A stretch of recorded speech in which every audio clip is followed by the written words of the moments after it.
Welcome to This Explainer. Today, we're diving straight into India's rapidly changing job market. But we're also looking at something even more fundamental than that.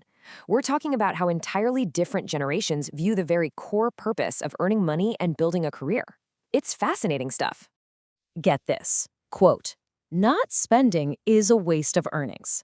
That mindset comes from a 26-year-old software engineer in India, and honestly, it perfectly captures a massive generational clash. I mean, think about it. For his parents, not saving is a waste of earnings. But for this young professional, financial security actually means having enough to genuinely enjoy life, rather than just surviving it. Section 1. The New Generational Divide, a collision of values and economic realities. So for the older generation who, let's remember, often live through some pretty intense financial uncertainty, success basically equals survival and stability. We're talking early home ownership, strict savings, and traditional rock-solid secure jobs. But Gen Z, they define success through a much broader lens. They're prioritizing life experiences, flexibility, and absolutely mental health. Now, sure, it's totally true that some of this is driven by social media. You've got the whole Sharmajika Ladka trope, right? That idea that there's always someone out there excelling, traveling more, or earning more online. That creates immense pressure, and yeah, it can sometimes lead to performative spending just to signal success. But it would be a huge mistake to just write this whole generation off as irresponsible. Because actually, Gen Z isn't avoiding financial responsibility at all. In fact, they make up a massive 40% of all registered investors on the national stock exchange. That is a huge chunk. They're engaging with highly sophisticated money management way earlier than their parents ever did. It's just that they want their money to serve a completely different kind of lifestyle. Moving on to Section 2, the degree job mismatch, the bottleneck of traditional government jobs.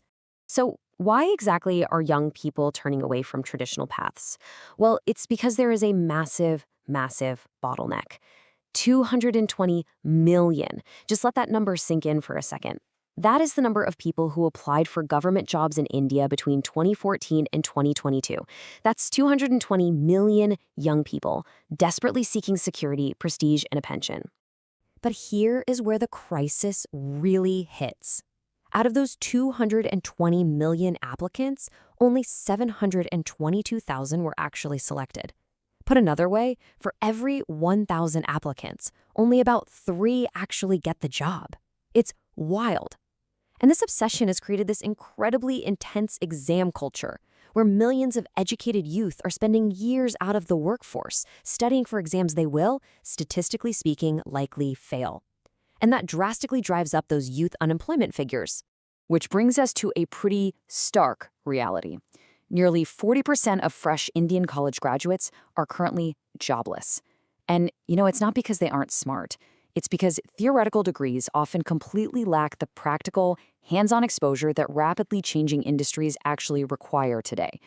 It's a severe mismatch between what's being taught in a classroom and what employers actually need on the ground. Section 3. Rise of the gig economy. How the youth are pivoting to survive and thrive. So what happens when that traditional door is firmly closed?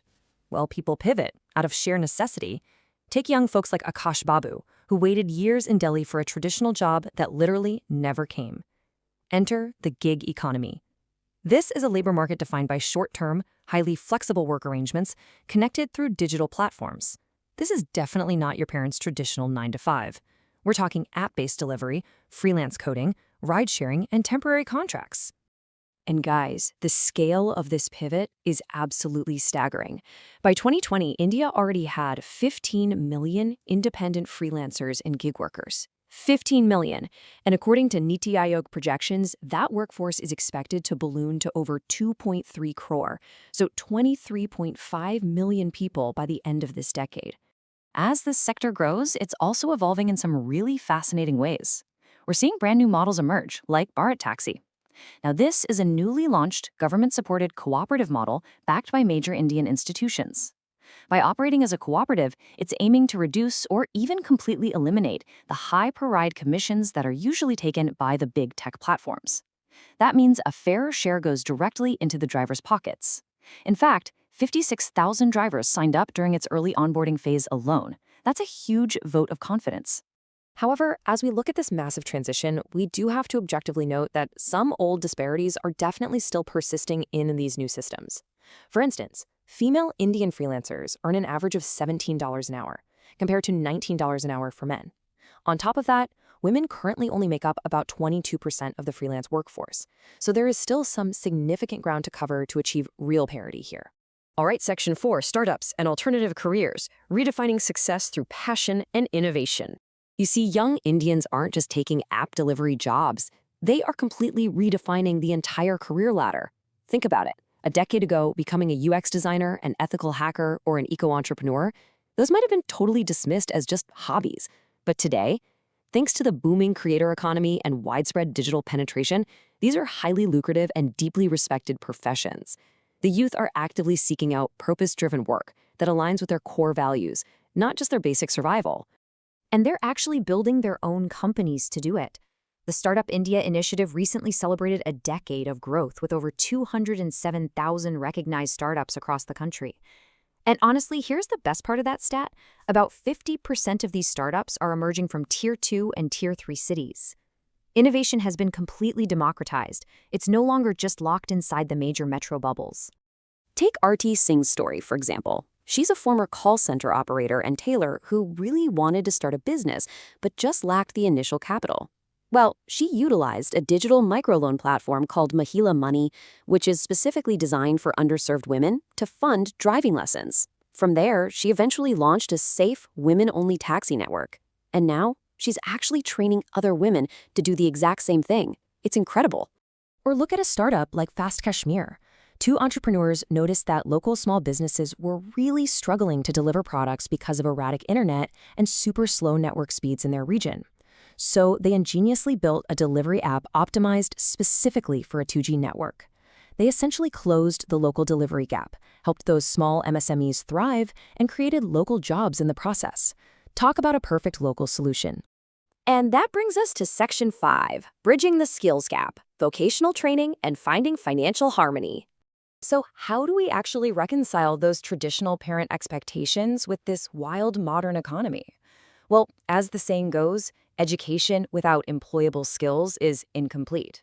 Having a theoretical degree is great, but to actually fix this youth unemployment crisis, it absolutely must be paired with hands-on, industry-aligned training. A big part of bridging this gap is finding a realistic financial middle ground. Financial experts actually suggest a specific roadmap for this. Basically, if a young earner puts 20% into an emergency cash reserve, 20% into mutual funds, and 10% into direct equity, they're building that long-term security their parents so desperately want for them. But, crucially, it leaves the entire remainder for the travel, lifestyle, and mental well-being that Gen Z rightfully values today. It's kind of the perfect compromise, right? Now, to actually get the jobs to fund that lifestyle, those vocational skills are key. Institutes are really pushing hands-on training in areas like heavy machinery operation, pipeline installation, and automated production. And hey, it's not just industrial work either. We're seeing innovators like Akash Charesha, who is training over 1 million farmers in multi-layer farming techniques. He's proving that when you're equipped with modern, sustainable skills, even very traditional sectors like agriculture become highly viable, profitable, and genuinely attractive to the youth. Which brings us to the end of this explainer, leaving us with a pretty critical question to think about. Is your definition of success ready for the future of work? Because whether you're a parent holding on to past ideals or a young person trying to navigate this totally fragmented job market, the Indian economy is rapidly shifting beneath our feet. The real question is, can your mindset adapt right along with it? Thanks so much for joining me for this explainer, and I'll catch you next time. Welcome.